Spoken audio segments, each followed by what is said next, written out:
milí priatelia, čoraz viac sa dozvedám o tom, ako mesto očierňuje poslancov, ktorí neboli ochotní zdvihnúť ruku za prekladaný rozpočet na rok 2025 a vďaka ktorým sa vraj mesto ocitlo v rozpočtovom provizoriu.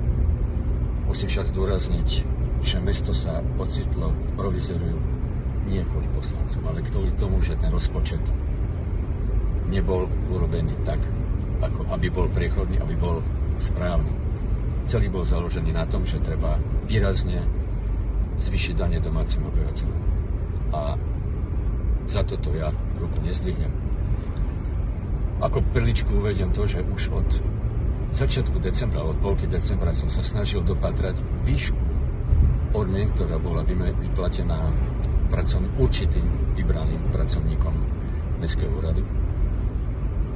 Dal som niekoľko žiadostí, ako poslanec mám určitú kontrolnú funkciu. Bol som odmietnutý vždy s tým, že je to GDPR, teda ochrana osobných údajov. Súhlasím, ale nebolo mi schopný povedať ani celkovú sumu, čo není žiadne tajomstvo a nemal by byť tajomstvo. Niektoré mesta tak túto sumu odmien dokonca odprezentujú. Čiže mám dôvod si myslieť, že sa tam dejú veci, o ktorých by sme asi my, verejnosť a domáci obyvateľe nemali vedieť.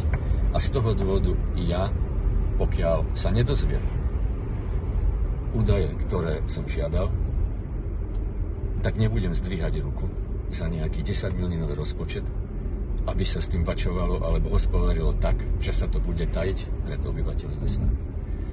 Ja som za, aby sa dane zvýšili. Ja vôbec ako dane musíme zvýšiť, ale nie tak razantne, ako to bolo predložené v návrhu rozpočtu. Takže